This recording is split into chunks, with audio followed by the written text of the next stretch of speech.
Physicists confirm the incredible existence of time mirrors. Have you ever heard of time mirrors before? So physicists are confirming this. This is coming from earth.com. It's a Nature, Science, and Life website. And it was just indeed yesterday. So they're confirming time mirrors. Confirming is an important word, not theorizing. For decades, theoretical physicists tossed around the idea that time reflection, also known as time mirrors, might one day be demonstrated in a real-world experiment. This idea seemed too big and wild, yet it kept popping up in serious discussions of quantum mechanics where equations hinted at surprising behavior. So this team of scientists at CUYN in New York City have confirmed that these mysterious events actually exist.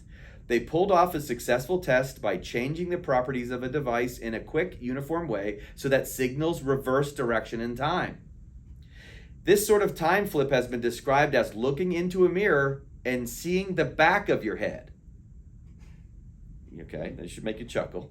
All right, this is how bizarre it is on the level of the physics and what it's actually implying. Again, we'll talk about in a minute. Research had predicted for more than 50 years that sudden shifts in a wave's environment could trigger such reversals, okay?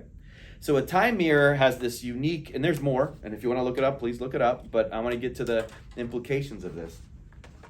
Time mirrors are amazing according to the physicists, and they're suggesting it once again that the universe isn't what we think it is, but the therapeutic value is off the charts. So time mirrors, very importantly, I'm interested in the implications of it, not the scientific details of it. So the implications of it are many. Starting with this, time is perception. Time isn't the thing. Well, we've discussed this before. Einstein said it 100 years ago. Time's an illusion. But it's very important, again, when you keep thinking in terms of you are getting older. No, you're not. Okay, you're in a game of some sort. I'll just tell you the end of what the winning the game is. It's to awaken. It's to remember that you're a spiritual being, and all time is the clock, if you will, that just keeps ticking on how long it's taking you to figure it out. Now that's interesting, but you're going to end up realizing you're an eternal spiritual being, and guess what age that thing is? No age. It's the Alpha and the Omega. So who you really are is not getting older at all. And yet this construct that we have, this ego and this costume that we obsess over, all of us, we think it's getting older. Laughable, it's not. Time is perception. Now, what time mirroring and the way the time waves are working, the implications of it are awesome, because what it means therapeutically and spiritually, it means we can send messages back to our former selves or our younger selves, but also to our future selves. Therapeutically, it's just trauma work. It's thinking about your past, reframing it, and energetically you heal it. And they're saying specifically you have direct access to it. We just think, well, yeah, it's called memory. But they're suggesting it's literal access to your 10-year-old self. How about that? How about literal access to your 100-year-old self, or to tomorrow or yesterday? That matters a lot. Remember, Einstein said time, it's a persistent illusion. The past, the present, the future just exists now. This is Ram Dass, be here now. This is Eckhart Tolle, the power of now. What if you could just rest in this moment? You have access to yesterday and tomorrow in that moment. And you also know that you're a spiritual being. This isn't about, trying to predict the lottery ticket or anything like, lottery numbers. It's not that. But it is accessing the past so that you can heal, obviously, from a therapeutic perspective. That's really valuable. It's not just shifting your mind on something, but it's going back in time, mentally thinking about something differently and directly healing it. And who knows, you might actually be changing the experience of your younger self. Richard Bach wrote a book like that a long time ago that he was sending messages to his future and to his past. And I always thought that was super interesting. And yet they're getting to the point where they're demonstrating that that's possible.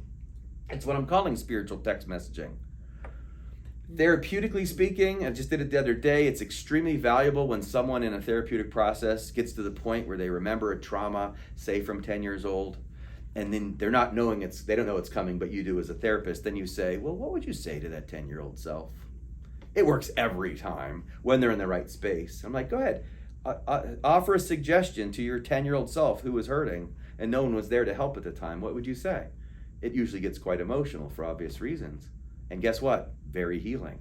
Okay? They also call this the empty chair technique. You're talking to a version of yourself that you would like to share some messages with. Well, what would you like to tell your 20-year-old self or 10-year-old self? What would you like to tell your 75-year-old self, What would you like to tell your future life or a past life? Well, guess what? There's reason to believe that you could do that via time mirrors. Don't ask me about any more of the science. I just know this is true because philosophers got to this a long time ago. Yes, of course, time is right here, right now. We should absolutely be sending messages to our future self. If you do it the right way in the right spirit, it's called manifesting. If you're doing it from the level of the ego, you're not in the moment, so it doesn't matter. But if you get into the moment and you're present and you send some messages to tomorrow, now it's going to work because you're grounded in the spirit, which is the same thing that all of us can do. If you're grounded in the ego, that's trying to improve on a level of a vibration that's not going to be effective. And that's why manifestation doesn't really work very well.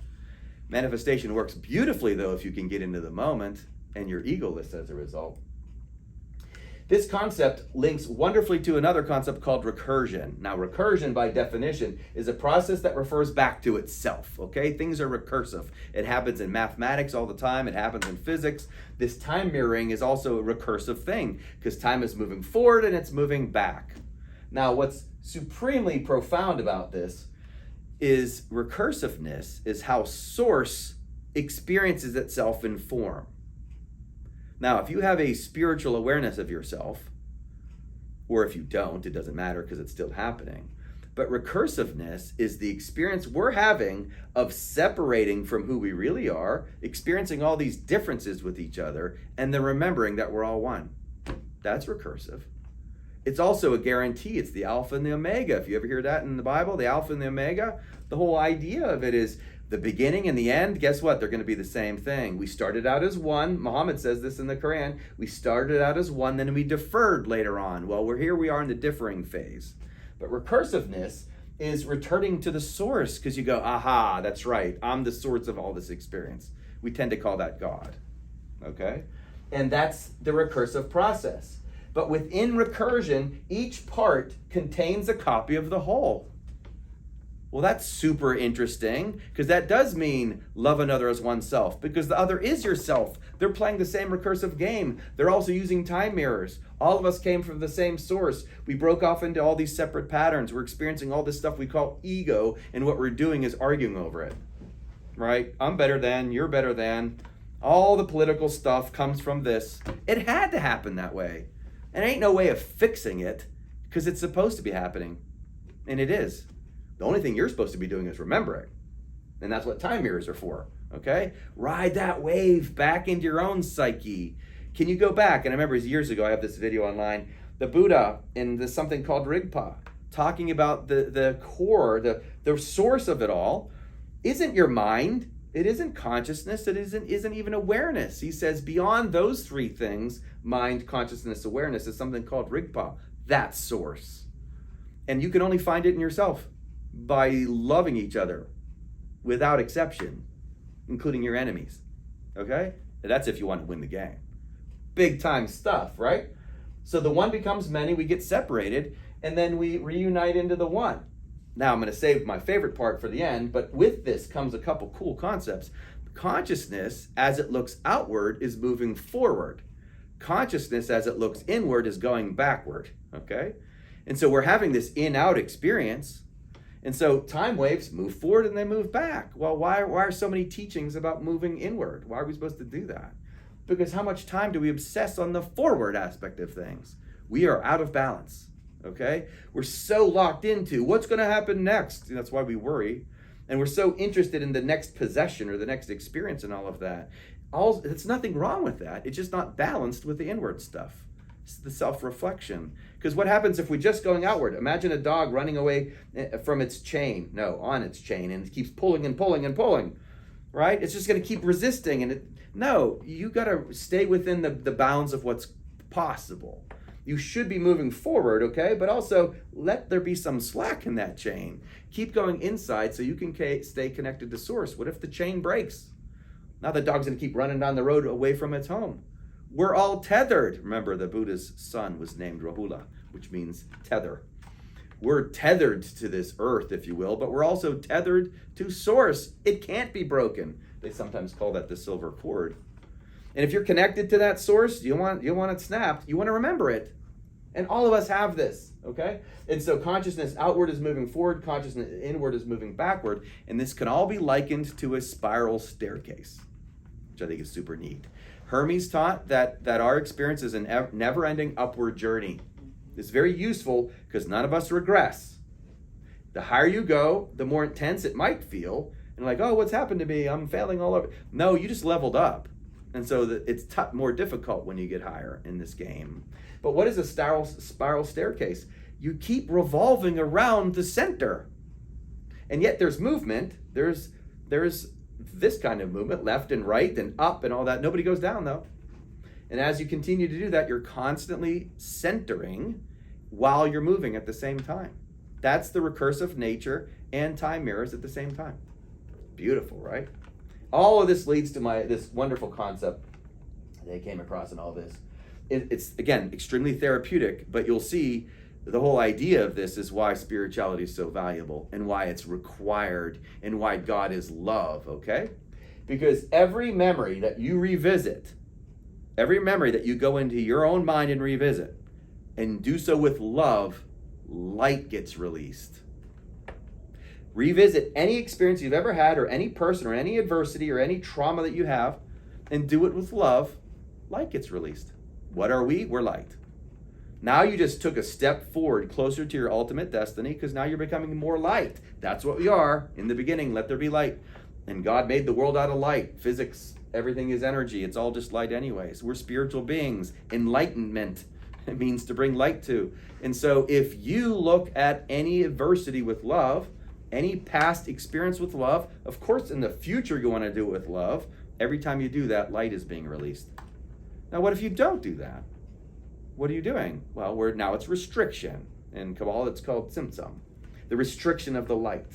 Well, what happens if you restrict light? How's your body feel when you do that? What happens to your mood and your emotions? Okay, if we restrict light, we're not revealing our true self. New tests need to happen. Course in Miracles says you're going to revisit those experiences again and again and again until you learn that which the Holy Spirit is trying to teach you. But what if you very consistently just apply love to everything? That's it. It doesn't have to be any more complicated than that. This situation, love. That situation, love. How about over there? Love. Okay? This is no small L love. This is capital L love. Because not only is it encompassing everything, it's releasing the very light that you are. So who wins in this process? You do. Strive for your own liberation with diligence. You're going to win the game that we're all playing. Now, what happens to the people that are around you if you do that? They benefit. Do you not want everyone else to benefit? Well, you better, because if you don't, you're never going to get to your end either. But when you embrace the oneness of it all, like we said, one becomes many. We're in the many right now. To win this game is to do that exact thing. Practice all of it as love. It's why Rumi, the Muslim poet, said that we're separated from God by thousands and thousands of veils of light. They are removed one at a time because if they're removed too quickly, we'll be blinded by the light. So it's a slow process. But each time you love, you remove a veil. Right? Rumi said this 1,400 years ago or so. Okay? Every time you remove a veil, love, with love, you get closer to the light. Well, here we are talking about time mirrors and recursion and all this stuff. And what is it saying? It's saying the exact same thing. We have the ability to travel back in time in our minds. We can do it energetically too. What should we be doing? Send love to that. If you send love to that, light is released. It's quite alchemical. And the more you do it, if you maintain that awareness with single pointed concentration, if you do that, light gets released from all of us. What if we could all do that, right? Now, it's not up to me to determine whether or not you're going to do it, nor can you get me to do it. But I do know that if we do it as a team, every little piece of kindling that lights the stick next to it, the fire grows brighter. It makes sense to do it as a team, but Buddha's last words, strive for your own liberation with diligence. What does that mean? It's all recursive. It's all time mirrors. This has been going on since you were born and well before that. You just didn't know it existed. Science is finally catching up, confirming the truth. We're all spiritual beings here. We're having a physical experience, and all the forces that are at work here are helping us experience that.